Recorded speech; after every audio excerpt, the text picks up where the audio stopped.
Does mental toughness lead to physical toughness? Wonderful. Your favorite way to start the day? So, what is when we hear the term happiness journal, what does that mean to you? Hello, everybody, and welcome back to season 5 of Beyond the Steps, presented by Apollo Performance and Turning Point Dance Creations. I'm Bree Zabrowski, co founder and CEO of Apollo Performance Wear, here as always with my fabulous friend and co host, Melissa McDaniel Grisham. Wonderful. For those that don't know, Beyond the Steps is a weekly video series available on YouTube and Facebook. Each and every Friday, we are joined by a very special guest and ask one question, just one, under the umbrella of health and wellness for performance athletes. And we have meaningful conversations to share perspective and evidence-based research. It's meant to be thought-provoking because when you know better, you do better. So we want to get you thinking, the wheels turning. Today, we're talking about the happiness journal for athletes. Can it really fix mental health for teens and youth sports? Melissa, tell everybody who we have joining us today. We're so excited about this. I can't wait to talk to Michelle. Oh my God. It's just absolutely amazing. Michelle is magna cum laude graduate of Oklahoma City University with a BFA in dance performance, dancer, choreographer, owner of Power Intensives, and a published author of Hey Dancers, Let's Talk About It. Michelle, welcome. Thank you so much for having me. We have been excited to have this conversation. We've waited a long time to have you on the show. Thank you so much for being here and being a first time guest on Beyond the Steps, which is rare for us, first time guest. So thank you so much. So we are doing something a little bit different this season as part of our season 5 glow up. You can see the background difference, the glow up that we have going on. We want our audience to get to know you and have a little bit of fun before we dive into all of the big questions. So we're going to do some rapid fire, some quick fire questions. You get 1 minute to answer as many of these questions as you can, up to 5 questions. All right, you got it? You ready, Michelle? I'm ready. Oh, okay.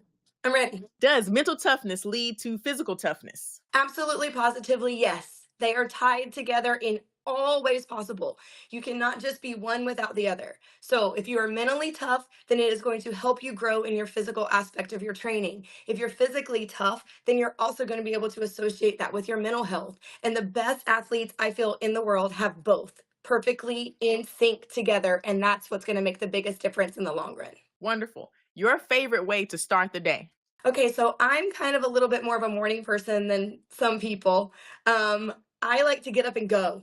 So I am up, social media, thinking of what I have to do for the day. If I have paperwork to do, if I have editing music to do, I like to get up and do it so that my evening can be calmer. So I'm one that is like, and I'm not a coffee drinker either, which is kind of crazy, but I like to just get up and go. So to me, the best start of my morning is feeling accomplished and knowing that my day is going to be great because I was prepared. Time. Got 2. Michelle, we got 2. I love it. Thank you for doing our first rapid fire. That was so fun. I love these questions because it really lets us get to know our guests a little bit before we dive into the serious stuff. So thank you for participating. For this topic, journaling has been something that we, Melissa, have talked about on this show for the last, I think, more in the last couple seasons. We've had episodes about journaling, and you have authored, a book about this. So let's back up and talk about why sports psychology is so important when we're factoring in, especially youth sports. I think, well, I'm almost 50 years old. I just turned 49 this summer, and I didn't have any of that kind of psychology when I was growing up. It was you go to dance class, you do your thing, you move on. And I think back of what it could have done for me and my mental health along the way, especially in terms of things like body image and a lot of things that I went through as a professional dancer. I would have loved to have been a little bit more involved on the mental side of my training and not just the physical side of my training. So I think that the psychology is so important now, and I'm really proud of our dance community and the athletic community that we're thinking about it more often and we're not letting it go by the wayside. Yeah, and not only would it have been good for our mental health along the way, but also growing into adults, like that turns into trauma and unresolved issues that you carry with you into adulthood and pass on to your children if you have them. And so there's a lot of things I think where it comes into play, not only just short term benefits, but long term as well. So, what is when we hear the term happiness journal, what does that mean to you? Is that a real thing? Is that a technical term, or is that more just like a nickname that we've kindly fondly referred to journaling? I I mean, I think journaling can be any emotion. Right? I think happiness journaling is great because the more positivity we have in this world, the better we're all going to be. Right? That's a lot of things that are lacking in my mind, especially in the dance industry. Things sometimes it's so much comparison and all these things going on that create such a negative attitude, right? So I think that by associating happiness, the word and journal together, I think is a really good and encouraging and empowering thing that might make athletes be more, energized to do it. I personally just love journaling in general. I think that it's one of those things that, I mean, like one of my favorite things is like sometimes just to write something great down about yourself. So that when you're having a bad day, you can go back to that thing and read about yourself and be like, yes, I've still got this. So is a happiness journal like is it what the name implies where you're the focus and the target is to write about gratitude and things that you're happy about that have happened to you where it's bringing your focus to that element of like remembering the good instead of the bad. Is that what that means? So that's a more of a technique. Yeah.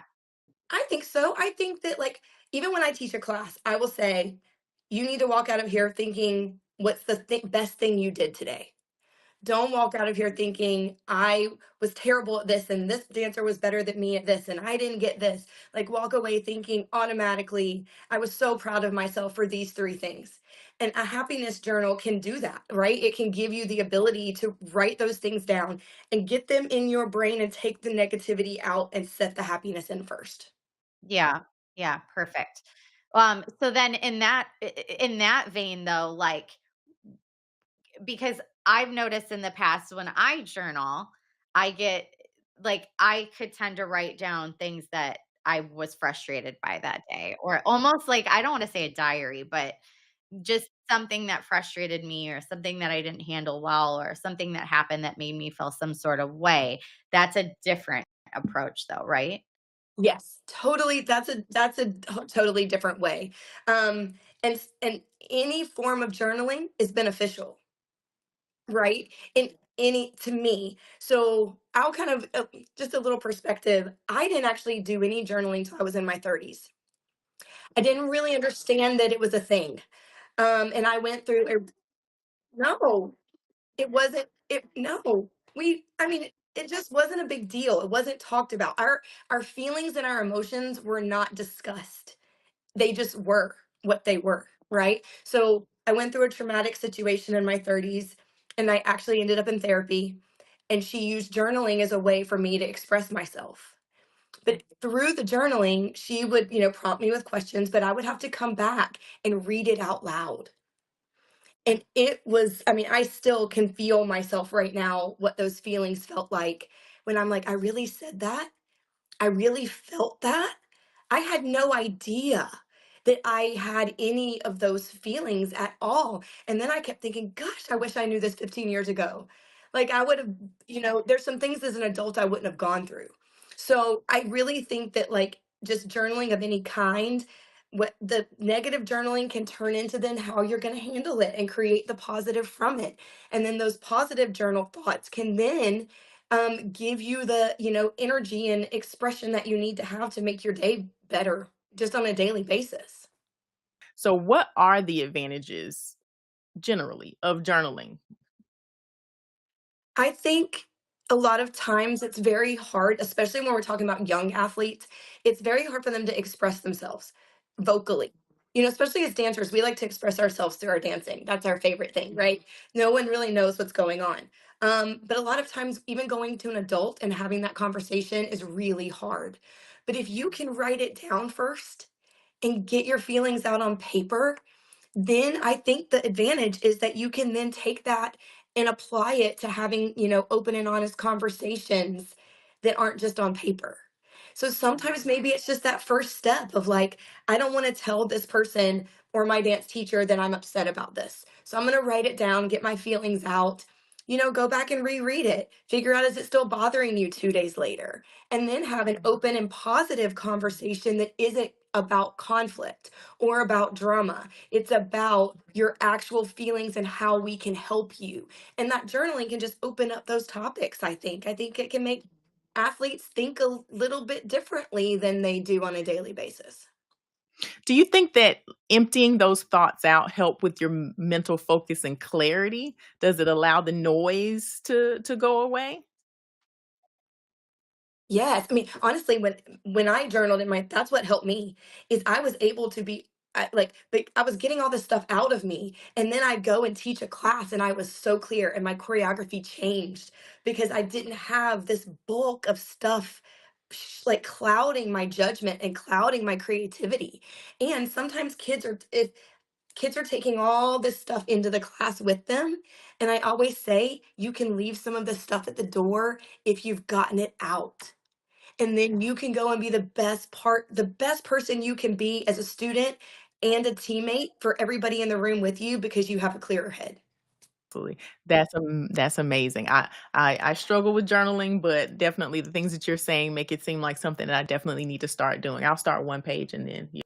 I know a lot of times when I've reread my things that I've written, I am shocked by them. And it makes me sad at first sometimes because I'm like, "Oh, I don't wanna feel that way," but I'm not getting it out any other way. And there's some things I don't wanna talk about. You know what I mean? That I don't wanna vocalize all the time, but then I'm healing myself just by getting them out and allowing myself to feel freer. So if you are just now joining us, we are talking about happiness journals for athletes. Can it really fix mental health for teens in youth sports? Uh, Dancer, choreographer, author, entrepreneur, Michelle Leggins. And Michelle, pronounce your last name for me real quick. Liggins. Like, no leggings, that's the Southern coming out of me. We still have a lot of great information to share, so make sure that you are liking, subscribe to our channel, hit that bell there on YouTube, call somebody, let them know that we're on right now to watch this show, and you can go back after the show is over and watch it from the beginning to get even more information from the start.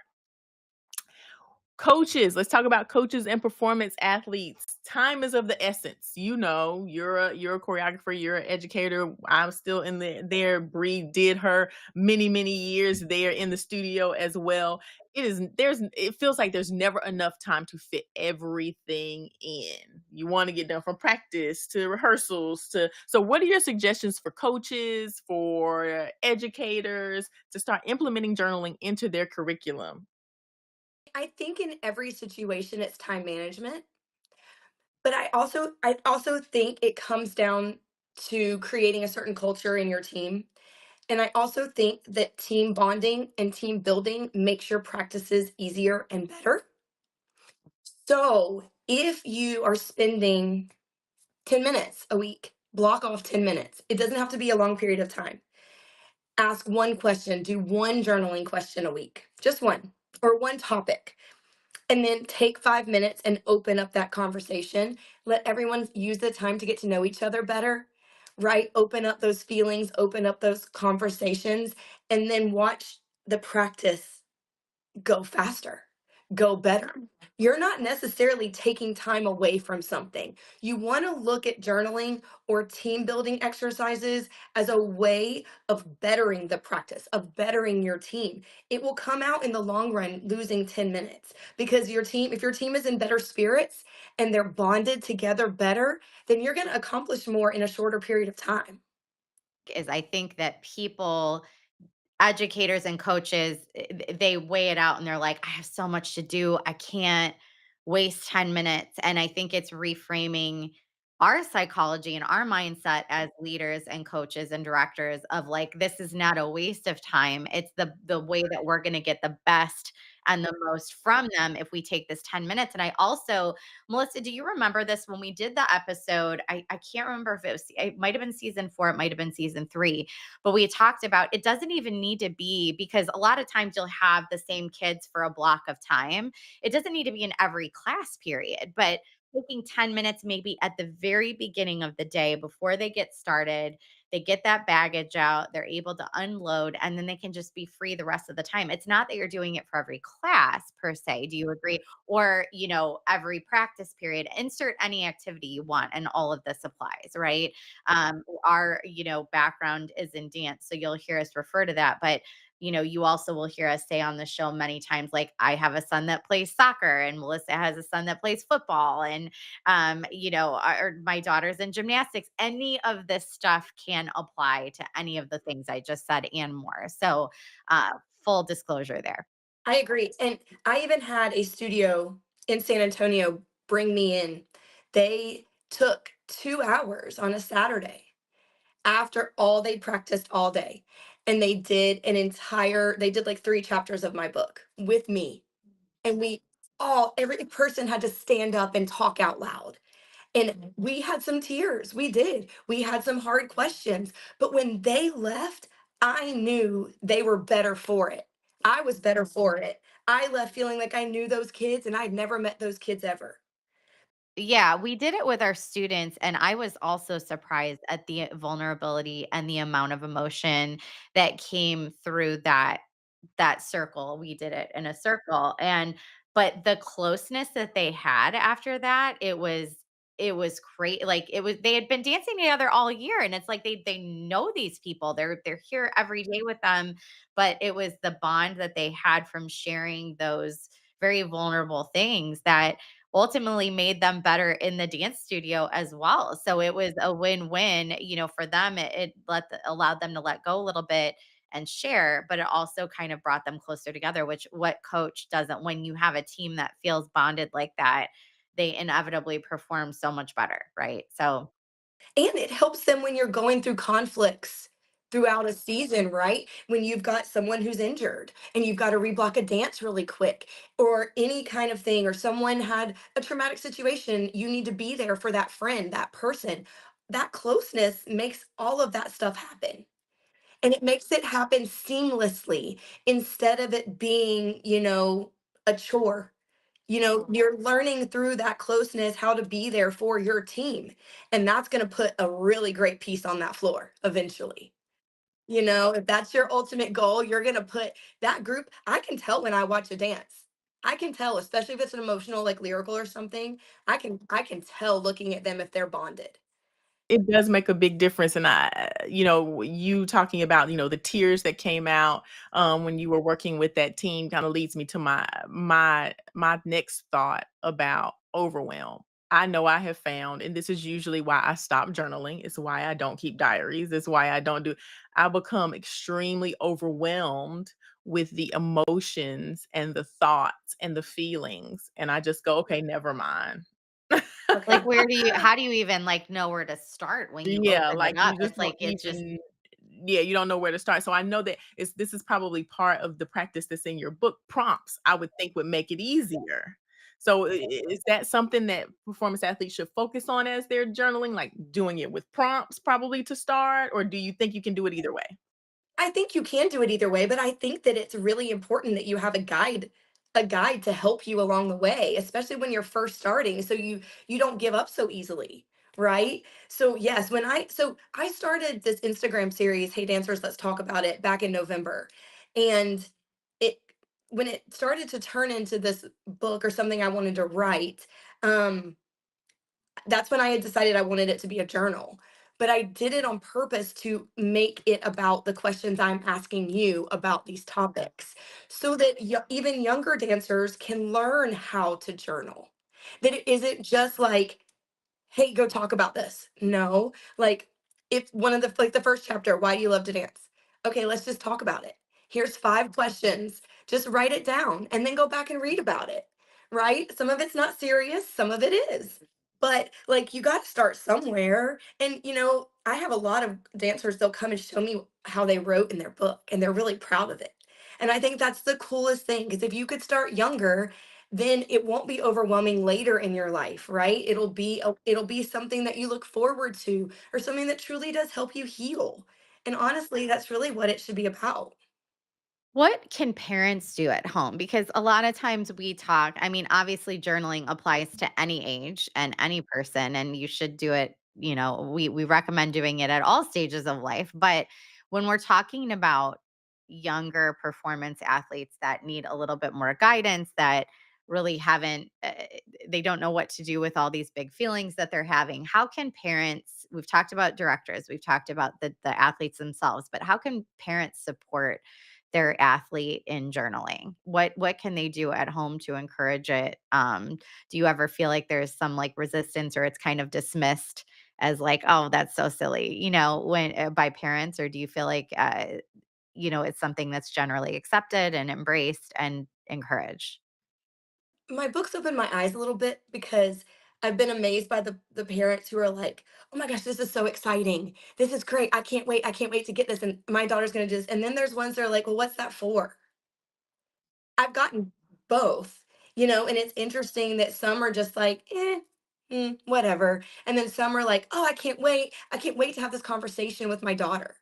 And I think that, or my dancer or my athlete, whatever the case, I think that a parent has to be willing to provide as much mental health support as they are just at the studio or just on your team. Like it can't just be at home about what you do in dance class. It has to be about how they're supporting the whole package.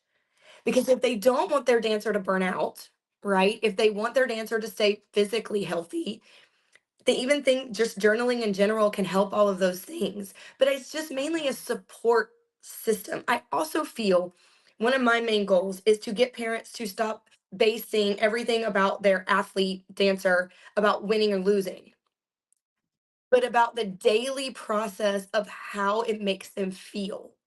So one of the reasons when you write a book like this, like you don't do it to really make money, right? You do it to, in essence, to try to help. So I did it as a way of trying to open up parents' eyes to say that here I'm providing you with a method to open this topic up at home.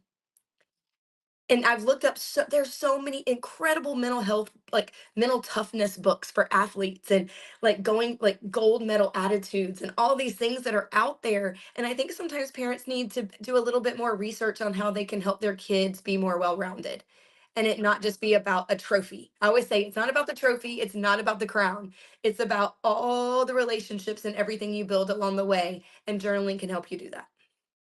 So, one question before we move to homework, and I think this is really quick. How consistent should we be in journaling? Is it every day to see results, to see the results you're talking about? Is it daily? Is it a couple times a week? Like, what is the ideal? I think, each person's probably very different.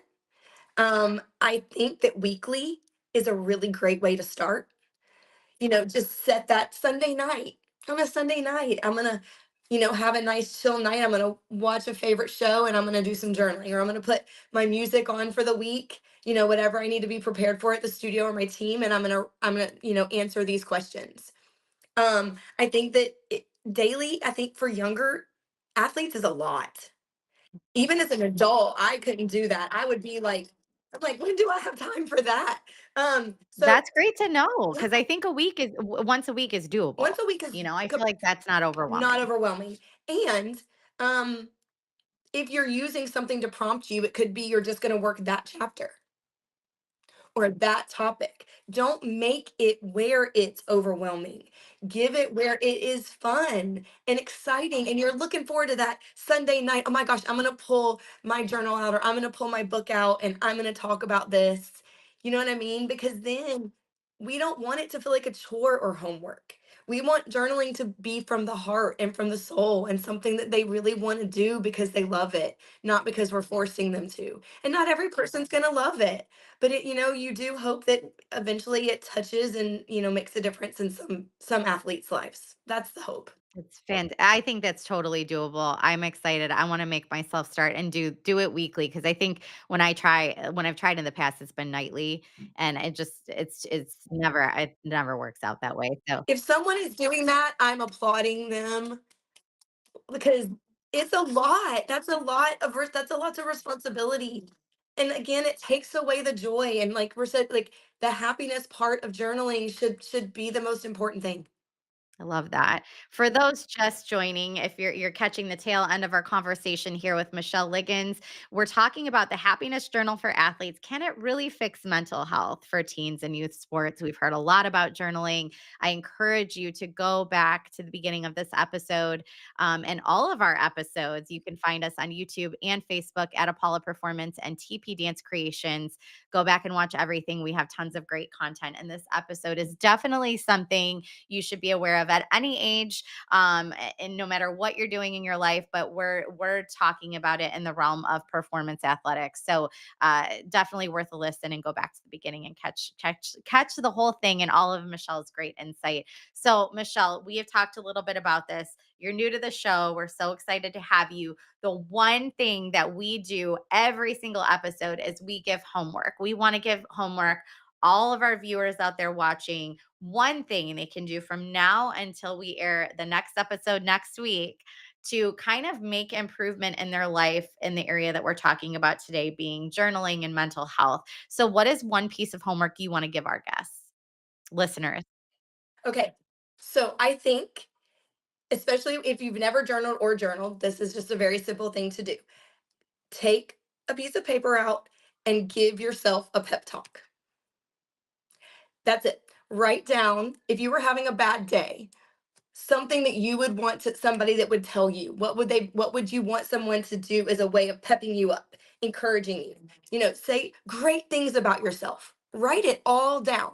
And every time you have that someone made you feel not great about yourself, or you made yourself not feel good, you didn't do that dance step right in class, you left really frustrated, you pull out that pep talk and you read it to yourself and you remember why you're great, why you're awesome, and how much you're loved. So that every single time you have a memory and an understanding that there is greatness above any defeat or failure or loss that you might have felt in any of those moments. Because being an athlete is really hard. And we have so many highs and so many lows, but that pep talk can truly change your whole mental thought for the day.